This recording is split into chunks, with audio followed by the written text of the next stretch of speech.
2009 থেকে 24 পর্যন্ত দিন রাত অক্লান্ত পরিশ্রম করে এই বাংলাদেশটাকে উন্নত করেছি, উন্নয়নশীল দেশের মর্যাদায় নিয়ে এসে দিয়েছি, যেখানে আমাদের মহান নেতা জাতির পিতা বঙ্গবন্ধু শেখ মুজিবুর রহমান যার নেতৃত্বে আমরা স্বাধীনতা অর্জন করেছি। আমি তার প্রতি শ্রদ্ধা জানাই 30 লক্ষ শহীদের প্রতি, লাখো মা বোনের প্রতি। এই লাখো শহীদের রক্তের মধ্য দিয়ে যে স্বাধীনতা পেয়েছিলাম, এই স্বাধীনতাকে ব্যর্থ করে দেওয়ার জন্যই 15ই আগস্ট জাতির পিতাকে হত্যা করা হয়, 3রা নভেম্বর জাতীয় চার নেতাকে হত্যা করা হয়। আমি তাদের আত্মার, যারা শাহাদত বরণ করছে, সকলের আত্মার মাগফিরাত কামনা করে এই কথাই বলবো যে তারা চেয়েছিল আমাদের স্বাধীনতার সুফল যেন বাংলার মানুষের ঘরে না পৌঁছায়, এই স্বাধীনতা যেন ব্যর্থ হয়ে যায়। আমি আর আমার ছোট বোন বেঁচে গিয়েছিলাম, বিদেশে ছিলাম বলে। এরপর 81 সালে দেশে ফিরে আসার সুযোগ পাই। তারপর থেকে অক্লান্ত পরিশ্রম করেছি, গণতন্ত্র প্রতিষ্ঠা করেছি, মানুষের ভোটের অধিকার প্রতিষ্ঠা করেছি, এবং যেখানে মিলিটারি রুলার ছিল সেখান থেকে আমরা গণতন্ত্র নিয়ে এসে জনগণের ক্ষমতা জনগণের হাতে দিয়েছি এবং জনগণের আর্থসামাজিক উন্নতি করতে সক্ষম হয়েছি। আজকে মাত্র 3.5 বছরের মধ্যে একটা যুদ্ধ বিধ্বস্ত দেশকে স্বল্পোন্নত দেশের মর্যাদা এনে দিয়েছিলেন, জাতিসংঘ কর্তৃক স্বীকৃত। এরপর বাংলাদেশ তো এগোতে পারেনি। এরপর আওয়ামী লীগ সরকার আসার পরেই বাংলাদেশের উন্নতি হয়। আর বিশেষ করে 2009 সাল থেকে 2024 আমরা জাতির জন্মশতবার্ষিকী 2020-এ উদযাপন করেছি। 2021-এ আমরা স্বাধীনতা সুবর্ণ জয়ন্তী যখন উদযাপন করি, সেই সময় বাংলাদেশ গ্রাজুয়েশন হয় উন্নয়নশীল দেশে। আর দুর্ভাগ্যের বিষয় হলো যে 24-এ এসে যখন জনগণ আমাদের ভোট দিয়েছে, আমরা আবার সরকার গঠন করেছি এবং 26 সালের মধ্যে উন্নয়নশীল দেশ হিসেবে বাংলাদেশকে আমরা যে উন্নত করবো তার সব ব্যবস্থা আমরা নিয়েছিলাম, কিন্তু সেটা একটা গভীর চক্রান্ত করে নস্যাৎ করে দেওয়া হলো। এবং সেখানে টার্গেট তো 1 নম্বরে আমিই ছিলাম, আর সাথে সাথে কতগুলি মানুষকে হত্যা করলো।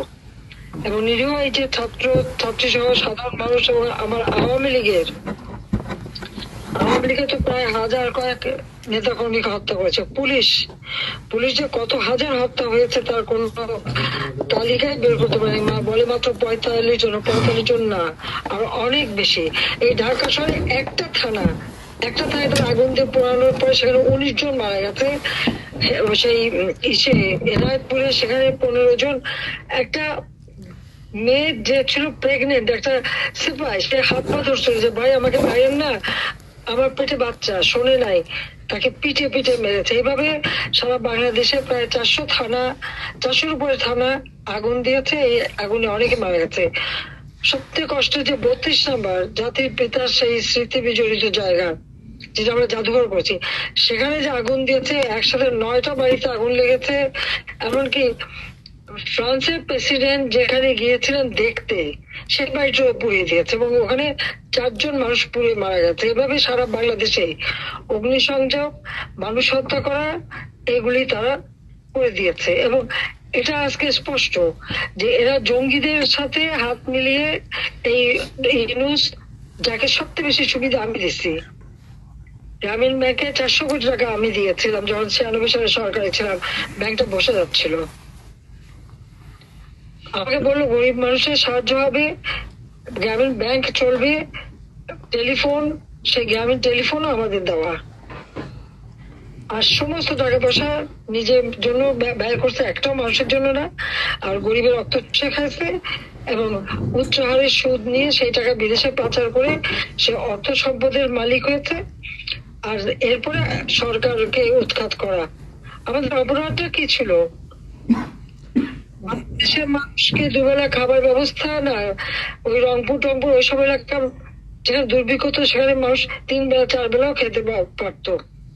খাদ্য নিরাপত্তা দিছি, সাক্ষরতার হার 78.8 বৃদ্ধি করেছিলাম, চিকিৎসা সেবা 30% ঔষধ মানুষকে দিচ্ছি, রাস্তাঘাট মূল সব কিছু উন্নত করে বাংলাদেশকে সারা বিশ্বের কাছে একটা মর্যাদাপূর্ণ করেছিলাম।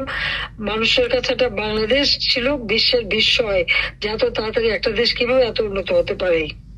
আমাকে অনেকেই বলতেন যে আপনার ম্যাজিকটা কি, আমি বলছিলাম যে ম্যাজিক। আপা, বাংলাদেশের সাধারণ মানুষ এই কথা বলে ডক্টর ইউনূস কিছুই করে না দেশের জন্য, সে বাংলাদেশ থেকে টাকা নিয়ে বিদেশিদের সাহায্য করছে, এই চক্রান্ত, এটা বাংলার মানুষ, সাধারণ মানুষ বলে আপা। আচ্ছা আমি বলি, আজকে তোমরা দেখো এই ইউনূস যেভাবে চক্রান্ত করলো, আজকে তো এক এক করে বেরোয় যাচ্ছে।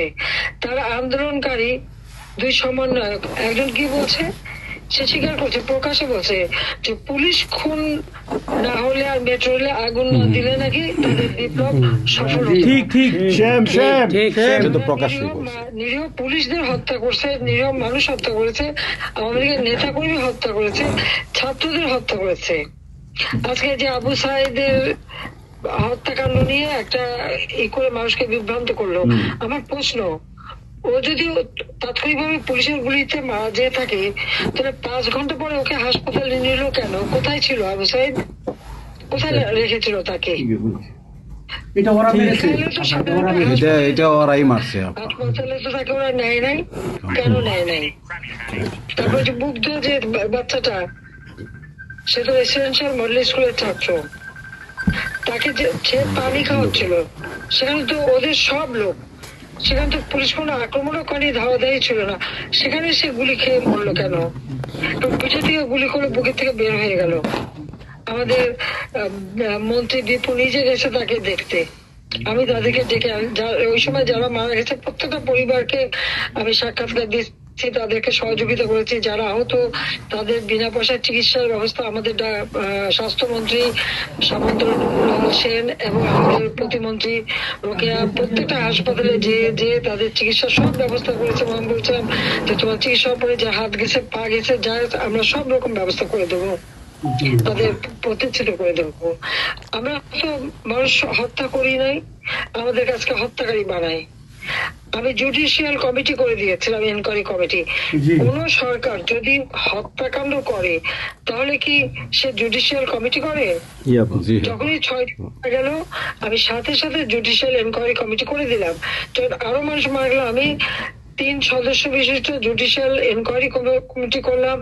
কমিটি সেই এনকোয়ারি করা শুরু করলো, এমনকি রংপুরেও ভিজিট করলো, সব জায়গায় গেল। তার সেই এনকোয়ারি কিন্তু ইউনূস বন্ধ করে দিল। এবং শুধু কিছু, এখন 15 জুলাই থেকে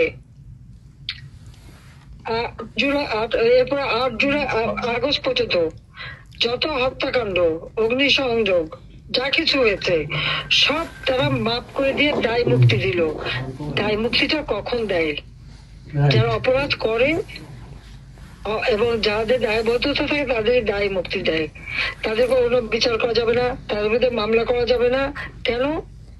কারণ ইউনূসের কথায় তারা এই হত্যাকাণ্ড চালিয়েছে এবং সেটা তারা বলছে। এবং জঙ্গিদের সাথে আজকে হলি আর্টিজানের মানুষ মারা গেছে, সেই জঙ্গিদের বিচার হয়েছে, তাদেরকে ছেড়ে দিচ্ছে। 21শে আগস্ট 2004 সালে যে আমাদের উপরে গ্রেনেড হামলা হলো, গ্রেনেড হামলা সাজাপ্রাপ্ত আসামি এখন উপদেষ্টা। এরা তো জঙ্গিদেরকে নিয়ে চলা, এটাই তো। এবং সে তো নিজে স্বীকার করলো যে এটা কোনো গণঅভ্যুত্থান না, কিছু না, এটা হলো তার মেটিকুলাসলি ডিজাইন করা একটা আন্দোলন, যে তার মাস্টার মাইন্ড সে করছে, সেই প্ল্যান করে এই ঘটনাগুলি ঘটাইছে। তার মানে এখানে তো নিজেই বলছে যে ছাত্র আন্দোলন বা জনগণ আন্দোলন না, তার মানে সে একেবারে প্রকৃতপক্ষে একটা সন্ত্রাসী কর্মকাণ্ড এই ইউনূস এদেরকে নিয়ে করছে। সাধারণ ছাত্রছাত্রী যারা, আমার দুঃখ লাগে এখানে যে এদের এই সমস্ত মিথ্যা অপপ্রচার বিভ্রান্ত হয়ে সমস্ত সাধারণ ছাত্রছাত্রীদের সাথে যুক্ত হয়েছিল।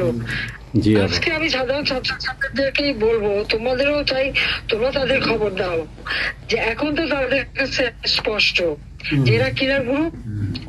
পুলিশকে মেরে পুলিশের লাশ ঝুলিয়ে রাখা, আওয়ামী লীগের একটা কর্মী গাজীপুরে তাকে আহত অবস্থায় হাসপাতাল থেকে নিয়ে এসে তাকে ঝুলিয়ে মারা, এই যে বিভৎস হত্যাকাণ্ড করা, কথায় কথায় গুলি করে মারা, এবং তাদের মিছিলের মধ্যে এলো সেখানে গুলি করে মেরে ফেলতে একটা বুলেট, সেই বুলেটটাও আজকে তাদের একজন উপদেষ্টা, তিনি আর্মির লোক, তিনি চেনেন, জানেন সে ব্রিগেডের সে যখন দেখলো যেটা 7.62 বুলেট, যে বুলেটটা আমাদের পুলিশও ব্যবহার করে না, আর্মিও ব্যবহার করে না, কেউ ব্যবহার করে, সেই বুলেট কোথেকে আসলো, সেই রাইফেলটা কোথায়, এটা তদন্ত করে বের করতে হবে। উনি যেই তদন্তের কথা বললেন সেই তাকে সরিয়ে দেওয়া হলো।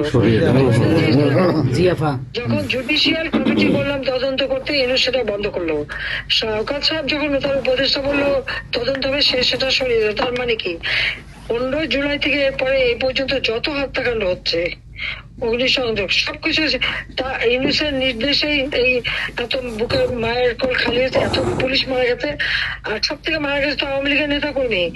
এ পর্যন্ত আমরা 289 জনের নাম ঠিকানা পেয়েছি, বাকি অনেকে পুড়িয়ে ফেলেছে, লাশ গুম করছে, আবার অনেকে কথা বলারও সাহস পাচ্ছে না, যেতে পারছে না। তারপর আমরা খোঁজ করছি কোথায় কোথায় আরো মারা গেছে। তার মানে আমাদের ধারণা যে অন্তত 1000-এর উপর আমার আওয়ামী লীগের লোকজনকে তারা হত্যা করছে। সিরাজগঞ্জে আমাদের এমপি ছিল হেনরি, তার বাড়িতে আগুন দেওয়াতে সেখানে প্রায় 4-5 জন লোক মারা গেছে। আমাদের গাজী তার ইন্ডাস্ট্রিতে আগুন দিয়েছে, সেখানে প্রায় 170 জন লোক মারা গেছে। আমাদের যশোরে শাহিন চাকলাদের হোটেলে আগুন দিয়ে সেখানে প্রায় 50-60 জন লোক মারা গেছে। তাহলে এভাবে কত লোক তারা হত্যা করছে শুধুমাত্র ক্ষমতার লোভে। এই লোকটা এইভাবে তার ম্যাটিকুলাসলি ডিজাইন করা, অর্থাৎ সুপরিকল্পিত একটা প্ল্যান করে এই হত্যাকাণ্ড ঘটিয়ে সে সংবিধান লঙ্ঘন করে অবৈধভাবে ক্ষমতায় বসে আছে। এখন উনি নাকি আমাদের বিচার করবেন। আপা একটা প্রশ্ন করতে পারি আপা? একটা অপরাধী, সে নিজেই খুনি, ইউনূস নিজে খুনি, তার সমন্বয়করা খুনি। আপা 7 তারিখে আমার বাড়িতে আমাকে ফোন দিছে আমার বাড়ি পোড়ানোর জন্য। কথা বলবেন তো, সবার সাথে কথা বলবো না আপা, বলেন প্লিজ, প্লিজ আপা বলেন আপা। আমি যে কথাগুলি বলি রাখো, তোমার রেকর্ড করে রাখো, তোমার প্রচার করো, আমার আপত্তি নেই। জি দাদা, জি আপা, পারমিশন দিচ্ছি। জি আপা, থ্যাংক ইউ, থ্যাংক ইউ আপা, থ্যাংক ইউ। ডিজাইন করে সে মানুষ হত্যা করে, মানুষের লাশের উপর পা দিয়ে সংবিধান লঙ্ঘন করে অবৈধভাবে তারা ক্ষমতা আসছে। জি আপা, এই সমস্ত খুনের দায় দায়িত্ব ইউনূসকেই নিতে হবে, আর তার ওই সমন্বয়করা। জি আপা, ইনশাআল্লাহ ইনশাআল্লাহ। জি আপা, জি আপা। এবং সে যে হত্যার সঙ্গে জড়িত প্রমাণ পাওয়াই যায়।